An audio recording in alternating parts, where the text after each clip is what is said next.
네,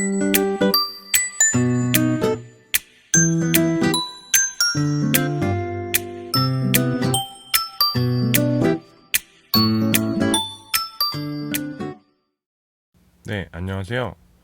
오늘은 전자기 유도에 대해서 할 거예요. 전자기 유도 많이 들어봤나요?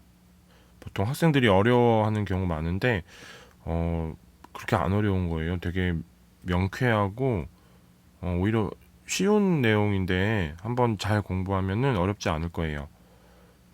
그래서 이거 하기 전에 조금 얘기할 게 있어요. 중학교 내용을 복습하는 건데 그렇게 오랜 시간이 걸리진 않을 거예요. 그래서 먼저 중학교 때 했던 얘기가 뭐였냐면 전류가 흐르는 도선 주변에 어떤 게 생겨요. 이 어떤 게 뭐죠? 네, 기억나세요? 자기장이죠, 자기장.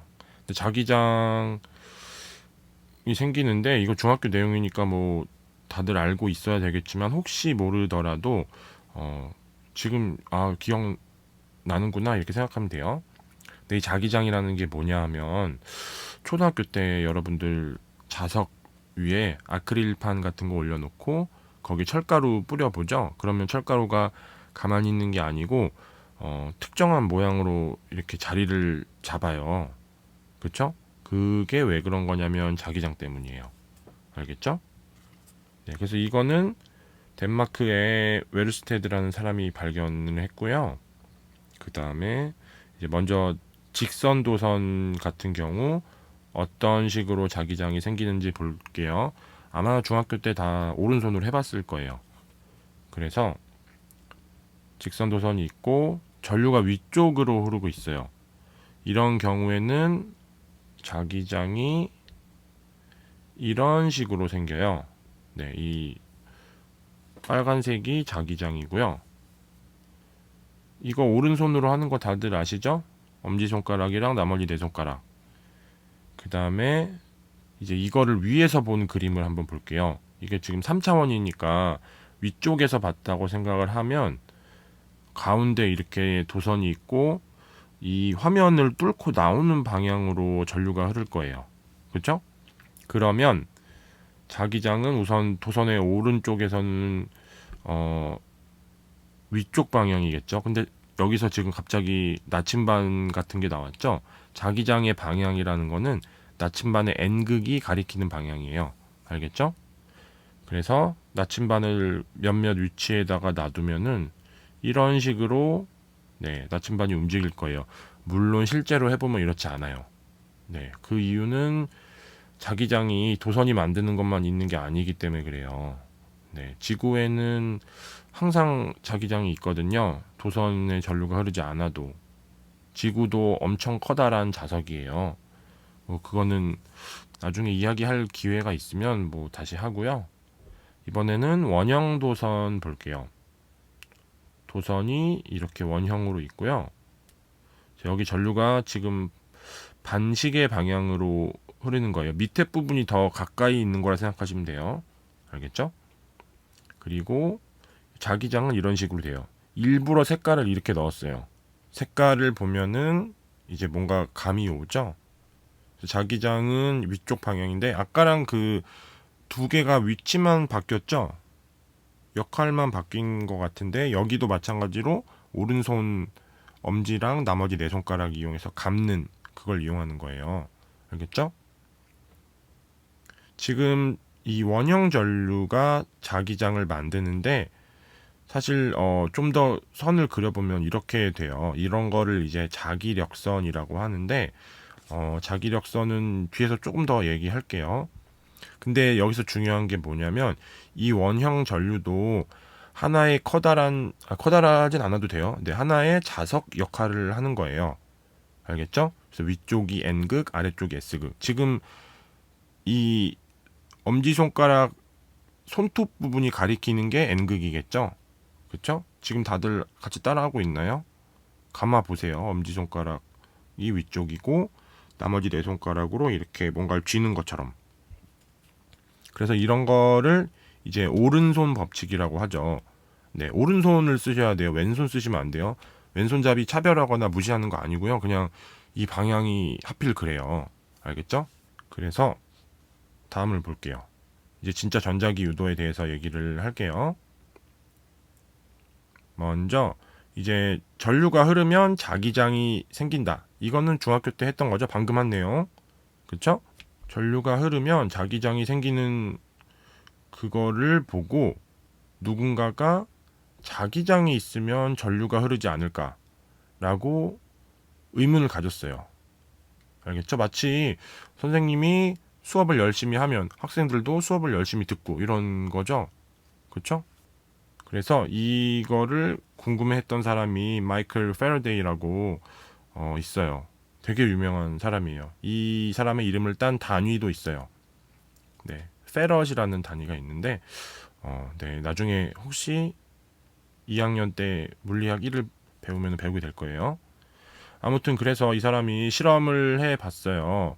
먼저 자석을 이렇게 놔두고 그 주변에 도선을 뒀는데 거기다가 실제로 전구를 두진 않았겠죠. 뭔가 이제 전류를 검출할 수 있는 검류계 같은 걸 뒀을 텐데 좀 간단히 얘기를 하려고 이렇게 한 거예요. 지금 이런 상황이 있다고 생각을 해볼게요. 자석 주변에 전구가 연결된 도선이 있어요. 사실 이 사람의 그 예측이 맞았다면은 여기 전류가 흐르기 때문에 전구에 불이 들어와야죠. 근데 실제로 들어왔을까요? 안 들어왔을까요? 네. 안 들어왔어요. 당연히 안 들어오겠죠? 이렇게 100년이 지나도 100년 동안 물론 이 상태가 똑같이 유지된다면 100년이 지나도 불은 안 들어올 거예요. 알겠죠? 그래서 이번에는 똑같은 상황인데 자석을 이렇게 움직여 봤어요. 그러면은 불이 들어올까요? 네, 불이 들어왔어요. 자석을 움직였더니. 알겠죠? 이게 전자기 유도인데 쉽게 얘기하면은 지금 자석을 움직였더니 전기 에너지가 생긴 거죠. 앞에서 배운 내용을 토대로 얘기하면 그쵸? 전기 에너지가 생기고 그게 다시 빛 에너지로 전환된 거겠죠. 열 에너지도 조금 있겠죠. 그래서 이제 좀 더 자세하게 얘기를 할게요. 갑자기 이런 게 나왔어요. 코일이라고 하는데 보통 금속으로 이루어진 원통에다가 이렇게 도선을 막 감아 놓은 거예요. 알겠죠? 그래서 코일이랑 여기 검류계라는 게 있고요. 검류계는 전류가 흐르는지를 검사해 주는 그런 장치예요. 알겠죠? 그래서 전류가 흐르는지 안 흐르는지랑 그리고 혹시 흐른다면 방향이 어디인지까지 알 수 있는 그런 장치예요. 알겠죠? 눈금을 보면 왼쪽 오른쪽으로 다 갈 수 있죠? 그렇죠? 왼쪽 오른쪽이 아니죠. 좀 더 정확히 얘기할게요. 시계 방향, 반시계 방향 이렇게. 그래서 이제 빨간색 도선은 보통 플러스 극을 이제 의미해요. 빨간색 도선 하나, 검은색 도선 하나. 검은색 그 도선은 당연히 마이너스겠죠. 그래서 이렇게 연결을 해놓고 참고로 이거 제가 다 그린 거예요. 진짜 시간 많이 걸렸어요. 근데 그리고 나니까 뿌듯하더라고요. 공부도 마찬가지죠. 공부할 때는 막 시간도 많이 걸리고 힘든데 딱 내가 뭐 이해하거나 아니면 뭐 문제를 잘 풀거나 이러면 되게 뿌듯하죠. 다들 공감하고 있는 거죠? 그리고 여기 자석이 있어요. 이런 상황인데 먼저 자석을 이제 가까이 가져간다고 해볼게요. 코일도 이제 아까 봤던 것처럼 원형 도선이라고 생각을 하면 돼요. 대신에 원형 도선이 여러 개가 겹쳐 있는 그런 형태죠. 여기에 자석을 가까이 가져간다고 해볼게요. 근데 검유계가 좀 작아서 안 보일 수 있으니까 검유계를 좀 크기를 키웠어요. 이 눈금을 잘 보세요. 가까이 가져가니까 잠깐 눈금이 움직였죠. 그 말은 전류가 흐른다는 소리죠. 그렇죠? 바늘이 움직였다는 거는 전류가 흘렀다는 거예요. 네. 그리고 이번에는 자석을 멀리 치워볼게요. 방금 가까이 왔는데 눈금 잘 보세요. 네, 눈금이 움직였죠, 이번에도. 근데 반대로 움직였어요, 아까랑. 그쵸? 뭔가 이제 좀 감이 오죠? 가까이 올 때랑 멀리 갈 때랑 눈금이 반대였어요. 그쵸? 그래서 코일 주변에서 자석을 움직이면 전류가 흘러요. 아까 거랑 사실 비슷한 거예요. 아까 거도 그냥 원형 도선이었는데 코일이 원형 도선 여러 개 겹쳐 놓은 거라 생각하면 된다 그랬죠? 당연히 전류가 흐르겠죠. 다만 여기서 알 수 있었던 거는 자석을 움직이는 방향이 반대로 바뀌면은 전류가 흐르는 방향도 반대로 바뀐다는 거였죠. 그쵸? 네. 이제 조금씩 감이 오죠. 그래서 요거는 이제 방향에 대한 얘기였어요. 그 다음에 이제 똑같은 상황인데 이제 자석이 움직일 때 코일에 전류가 흐르는 이유에 대해 얘기해 볼게요. 도대체 왜 흐르는 건데 이제 그 얘기를 할 수 있겠죠.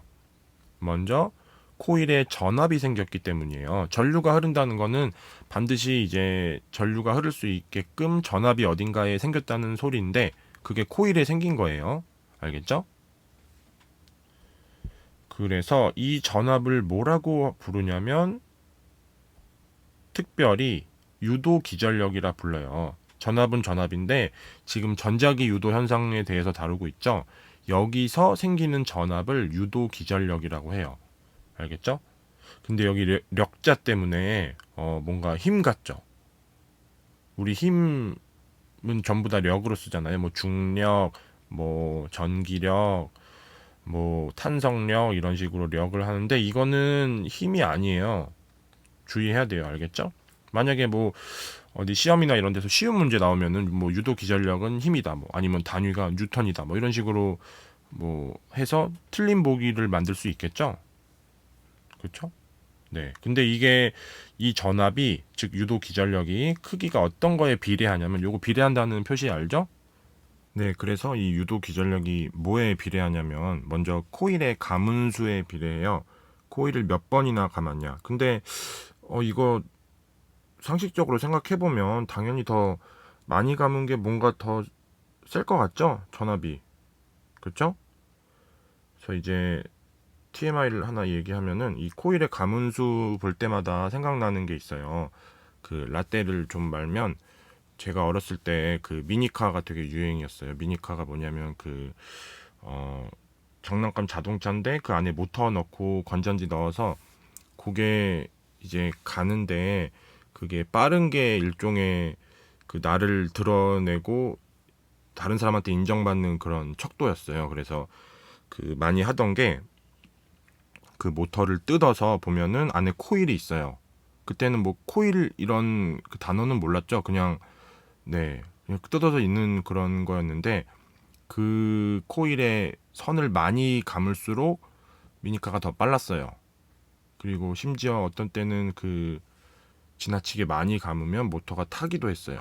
네.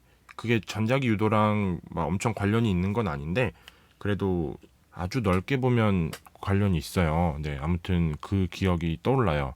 그래서 막 모터를 막 두 개를 사서 하나를 뜯어서 거기 있는 선들을 다른 거에 이제 이식하고 그랬었죠. 네. 그런 일이 있었고요. 코일의 가문수에 비례하고 또 하나는 단위 시간당 코일을 통과하는 자기장 변화. 네, 무슨 말인지 좀 헷갈리죠? 일부러 색깔도 약간 구분해서 썼어요. 두 다른 부분이 있는데 코일을 통과하는 자기장 저게 되게 중요한 말이에요. 그래서 조금 더 다시 TMI를 얘기하면은 갑자기 어려운 식이 나왔죠. 여러분들 아마 평소에 문제집 많이 풀 텐데 지금까지 보니까 많이 풀던 것 같아요 학생들이. 네, 그 문제집들 보면은 대부분 다 이게 나와 있을 거예요. 근데 이게 교육 과정에 필요한 약간 애매한데 그래도 이왕이면 말을 할게요. 알겠죠? 이번 단어는 조금 그래도 깊이 있게 공부하는 게 좋을 것 같아서 먼저 여기 대문자 부위는 당연히 전압이겠죠? 참고로 단위도 대문자 부위인데 저번에 혹시 그 단위랑 물리랑 관련된 영상 본 친구들은 차이점 알 거예요. 전압을 나타내는 거는 옆으로 기울어져 있고 단위를 나타내는 볼트죠. 볼트는 서 있어요. 네. 그래서 헷갈리면 안 되고요. 이게 뭐랑 똑같냐면 마이너스가 붙어 있어요. 이 마이너스의 의미가 또 뒤에서 나오는데, 네, 되게 중요한 것 중에 하나예요. 여기에 대문자 n이 그 코일의 가문수예요. 보통 어떤 수를 나타낼 때는 n을 많이 쓰고요. 그 다음에 여기 델타 t분의 델타 파이라고 하는데, 델타는 아마 우리 그 앞에서 운동 단원 할 때 했을 거예요. 변화량을 말하죠. 그렇죠? 그래서 시간에 대한 저 파이의 변화인데, 저 파이가 뭐냐? 참고로 그 수학에 있는 파이 있죠? 파이랑은 다른 거예요. 알겠죠? 파이는 p고요. 얘는 ph예요. 알겠죠? 발음이 달라요. 물론 실제 발음은 또 파이가 아니에요. 그리스 문자인데 TMI가 막 엄청 계속되고 있죠. 아무튼 지금 여기 그 비례 관계를 식으로 나타낸 게 이거예요. 정확한 식으로 나타낸 게. 알겠죠? 그래서 저 파이가 뭐냐 도대체 볼게요. 요게 지금 여기 남색으로 이 줄 그은 부분이랑 똑같은 말이에요. 코일을 통과하는 자기장이에요. 알겠죠? 그래서 이거를 뭐라 부르냐면 자기 선속이라 불러요. 처음 들어보는 말이죠. 네, 이거까지 얘기를 해야 되나 고민을 했어요. 근데 하기로 결정을 했습니다. 알겠죠? 알긴 뭘 알아. 아니, 자기 혼자 결정해놓고, 그쵸? 아니, 그래서 이걸 좀 더 자세히 얘기해 볼게요. 먼저 지금 얘기하는 게 자기 선속이에요.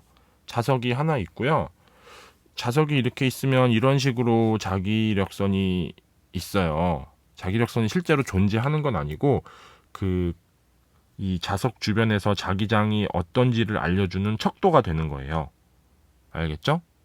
네, 이거 애니메이션도 다 만들었어요. 대박이죠. 네, 자기가 하고 자기가 대박이라네.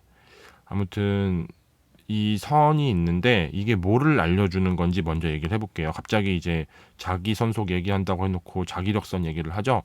근데 이게 다 관련이 된 거니까 잘 들어주세요. 그래서 여기 화살표가 가리키는 부분 있죠? 이 점에서 자기장의 방향이 어디냐? 당연히 다 알겠죠? 저 화살표가 가리키는 방향. 그쵸? 여기 나침반을 놓으면 이런 식으로 될 거예요. 물론 아까도 얘기했지만 실제로 해보면 저렇지 않을 수가 있어요. 지구 자기장 때문에. 알겠죠? 그리고 또 다른 지점을 볼게요. 여기 화살표 가리키는데 보이시죠? 저 방향이 너무 당연하죠. 그쵸? 화살표까지 나와 있잖아요. 그쵸? 그 다음에 또 하나 해볼게요. 이번엔 여기 해볼게요. 여기서의 방향은 어딜까요? 당연히 저 방향이겠죠? 접선 방향이라고 하면 좀 더 정확하겠죠? 그쵸? 하나만 더 해볼게요. 이번엔 여기. 네, 여기서의 방향은 여기일 거예요. 지금 한 건 전부 자기장의 방향이에요. 알겠죠? 지금 자기장의 방향을 얘기했고 이번에는 세기에 대해 얘기해 볼게요. 여기랑 세기를 비교해 볼게요. 어디가 쓸까요? 아니 보세요. 이 보라색은 자석에 가까운 데고 연두색은 먼 데잖아요. 당연히 가까운 게 더 세겠죠. 네, 당연히 여기가 센 게 맞는데 이걸 좀 더 유식하게 얘기를 해볼게요. 지금 그림에 자기력선이 나와 있죠?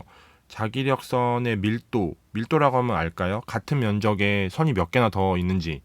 선이 많은 게 당연히 밀도가 크겠죠? 네, 자기력선 밀도가 큰 데가 자기장의 세기가 큰 데예요. 알겠죠? 이번엔 조금 다른 얘기를 해볼게요. 이제 본격적으로 자기 선속에 대해 얘기를 할 거예요. 먼저 이렇게 갑자기 또 코일이 나왔어요. 알겠죠? 코일이 이렇게 있는데 얘를 가까이 가져가 볼게요. 두 상황이 있어요. 처음에는 좀 더 왼쪽에 있었죠? 두 상황이 지금 달라요. 뭐가 다르냐면 코일을 통과하는 자기력선의 개수가 달라요. 그쵸? 네. 좀 더 정확히 얘기하면은 코일을 통과하는 자기장의 세기가 달라요. 네. 처음 상황보다 지금 상황이 더 자기장의 세기가 크겠죠? 코일을 통과하는 자기장의 세기요. 알겠죠? 그래서 다시 이제 코일을 이렇게 멀리 가져가 보면 그 가까이 있을 때보다 코일을 통과하는 자기장의 세기가 줄어들었죠. 그렇죠? 이 경우는 자기 선속이 더 줄어드는 거예요. 자기 선속은 정확하게 얘기하면 좀 교육과정을 벗어나는 것 같아 그렇고 이제 저 면적을 통과하는 자기장이라고 생각하면 돼요. 알겠죠? 그래서 이번에는 면적을 한번 줄여볼게요. 면적이 줄었어요. 당연히 자기 전속이 줄어들 것 같은 예감이 들죠. 그렇죠? 그래서 면적이 클수록 자기장의 세기가 셀수록 자기 선속이 커요. 근데 그게 끝이 아니에요. 하나의 예를 더 말해볼게요. 알겠죠? 다시 이제 큰 코일이 나타났는데 얘를 이번에는 가까이 가져가는 게 아니고 한번 각도를 이렇게 바꿔볼게요. 그쵸? 아까랑 뭔가 좀 다른 상황인데 뭐가 달라졌냐? 아까 계속 얘기했던 게 코일을 통과하는 자기장이라 그랬죠? 지금 이것도 통과하긴 하는데 뭔가 비스듬히 통과하는 애들이 많죠. 그러면 당연히 뭔가 감이 오겠지만 아까보다 자기 선속이 줄어든 게 맞겠죠? 네. 그래서 이게 왜 그런 거냐 하면은 결론을 한번 내볼게요. 자기장의 세기는 먼저 이제 자기력선 밀도 높을수록 크다 그랬는데 우리가 지금 얘기하는 건 자기선속이었죠. 자기선속이라는 거는 도선이 만드는 넓이가 클수록 지금 아까 코일 큰 거랑 작은 거 비교했었죠. 그 다음에 도선을 통과하는 자기장의 세기가 클수록 커요. 알겠죠? 네. 이런 개념인데 중요한 게 하나 빠졌어요. 뭐냐면 수직으로 통과하는 자기장의 세기예요. 이게 무슨 말이냐? 아까 좀 전에 했던 게 그 코일의 각도를 바꾸었을 때 자기 선속이 줄어들었다고 했었죠.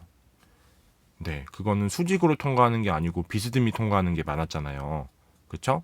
우리 아마 앞에서 운동 배울 때 그 수평 방향으로 던진 물체 운동 하면서 성분 나누는 거 막 했을 거예요. 알겠죠? 지금 여기서는 그 면의 수직인 성분이 중요한 거예요. 알겠죠?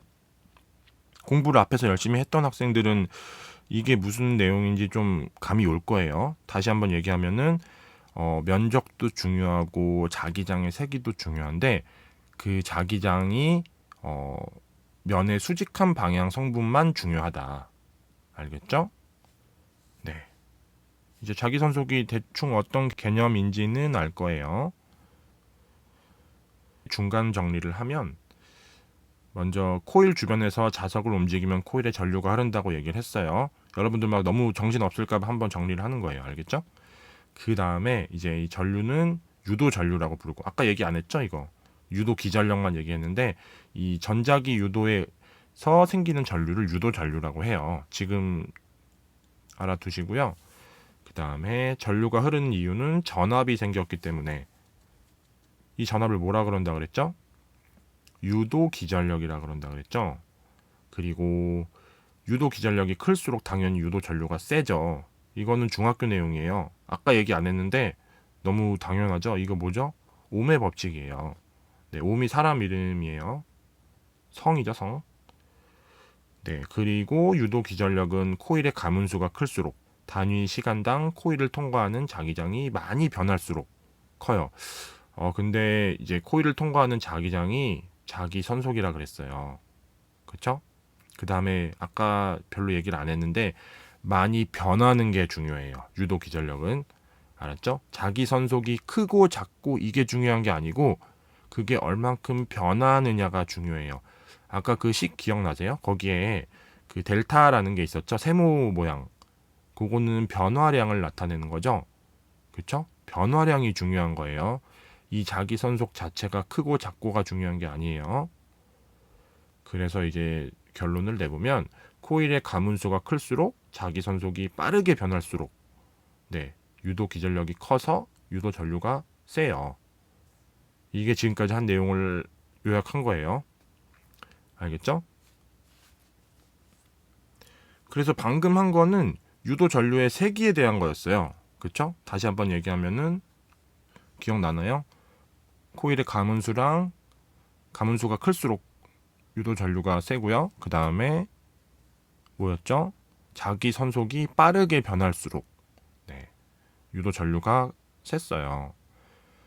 이번에는 이제 방향에 대해서 얘기해 볼게요. 방금 한 건 세기였죠. 세기가 있으면 당연히 방향도 얘기하는 게 좋겠죠. 전류가 흐르는 방향이 한 가지만 있는 건 아니니까.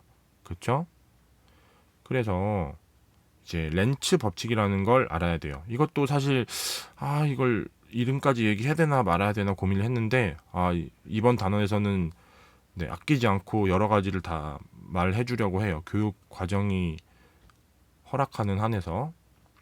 네. 그래서 렌츠라는 건 사람 이름이고요. 에밀 렌츠라고 하는데 네, 독일 사람이에요. 그런데 이게 법칙이 뭐냐면 전자기 유도 현상이 일어날 때 유도 전류가 어떤 방향으로 흐르냐에 대한 법칙인데 이제 얘기를 해보면 먼저 자석의 운동을 방해하는 방향이에요. 이렇게 말해도 되고 아니면 자기 선속 변화를 방해하는 방향. 둘이 똑같은 거예요, 사실. 알았죠? 지금 전자기 유도 현상이 일어난다는 거는 뭔가 자석이 움직일 때 일어나는 거죠. 그렇죠? 그러면 당연히 자기 선속도 변하고요. 그렇죠? 아무거나 말을 해도 되는데 이 방향으로 전류가 흐른다는 게 렌츠 법칙이에요. 알겠죠? 근데 여기 방해한다는 말이 있어요. 그렇죠? 방해가 왜 중요하냐? 지금 동그라미까지 쳐놨죠? 그래서 왜 방해를 할까? 이런 생각이 들어야겠죠? 다들 그런 생각 하고 있죠? 그래서 도와주면 안 되냐? 이제 생각을 할 수 있어요. 사실 이제 전류가 흐를 수 있는 거는 두 가지 방향이에요. 도선이 지금 다 원형이거나 아니면 꼭 원형이 아니어도 넓이를 갖고 있는 어떤 모양이든지 되는데 그런 도선에서 전류가 흐를 수 있는 방향은 두 개겠죠? 두 개밖에 없죠. 시계 방향 아니면 시계 반대 방향, 반시계 방향이라고도 하죠. 네, 방향이 두 개인데 먼저 도와주거나 방해하거나 이 두 방향인데 만약에 이 전류의 방향이 자석의 운동을 도와주는 방향이라고 하면은 어떤 일이 발생하는지 볼게요. 한번 가정을 해보는 거예요. 알겠죠? 자석의 운동 에너지가 증가할 거예요. 왜냐하면 운동 도와준다는 거는 더 잘 운동하게 도와주는 거예요. 예를 들어서 자석이 가까이 오면 어서 와 하고 이제 더 끌어당겨주고 자석이 멀리 가면은 가버려 하고 이제 밀어내는 거죠. 그렇죠? 그럼 운동 에너지 증가하겠죠. 자석 운동 에너지. 그리고 여기에 추가해서 회로의 전기 에너지가 증가해요. 지금 우리 하는 게 뭐죠? 전자기 유도죠? 뭔가 자석이 움직일 때 전류가 흐르는 거예요. 회로의 전기 에너지가 증가한 거죠. 그렇죠? 네, 지금 에너지가 두 종류가 증가했는데 이게 무슨 문제가 있냐 얘기를 해보면 감소한 에너지는 없어요. 에너지가 두 종류가 증가했는데 감소한 게 없다는 말은 새로 에너지가 생겨났단 말이에요. 우리 앞단원 내용 기억나시죠? 에너지는 어때요? 생기거나 없어지지 않죠. 공부 다들 열심히 했으니까 잘 알겠죠. 그렇죠? 총 에너지 양은 변하지 않는다 그랬죠? 근데 지금 두 종류의 에너지가 생겼는데 감소한 건 없어요. 이 말은 에너지 보존 법칙에 위배된다는 소리예요. 지금 우리가 한 게 뭐냐면 다시 한번 정리를 해보면 전류가 흐를 수 있는 방향이 두 개인데 그 중에 하나를 가정해봤어요. 그랬더니 모순이 발생하는 거죠? 그럼 어떻게 결론을 내릴 수 있어요? 그럼 지금 우리가 가정한 거는 잘못된 가정이고 그 나머지 다른 방향이 맞을 수밖에 없다는 소리죠? 이런 거 아마 수학에서 해봤을 거예요. 보통 그 루트 2 있잖아요. 루트 2가 무리수임을 증명하라고 할 때 사실 무리수 아니면 유리수잖아요. 그 먼저 유리수라고 가정을 하고 이제 여러 가지 전개를 해봐요. 그러면 마지막에 모순이 발생해요. 그래서 유리수가 아니다라고, 즉 무리수다라고 결론을 내리는 증명 방법이 있죠. 이런 거를 귀류법이라고 하는데 다들 수학도 열심히 공부하니까 잘 알 거예요. 그렇죠? 네, 그래서 에너지 보존 법칙에 위배되기 때문에 방해하는 방향이어야만 해요. 그렇죠? 그래서 이제 정리를 해보면 여기서 말한 거는 전류의 방향에 대한 거였죠. 그리고 이제 좀 더 보충해서 얘기를 하면 전자기 유도에서 에너지 전환이에요. 알겠죠? 어떤 에너지가 어떤 에너지로 바뀌는 건지 이제 얘기를 할 수 있겠죠? 역학적 에너지가 전기 에너지로 바뀌는 거예요. 네. 이러면 에너지 보존 법칙에 문제가 없죠. 그렇죠? 네. 그 다음은 실제 몇 가지 예를 봐야 되는데 이제 시간 관계상 다음 영상에서 볼게요. 이 오늘 한 내용들 잘 복습을 하고 들으면 다음 내용 이해가 더 쉬울 거예요. 알겠죠? 네, 수고하셨습니다.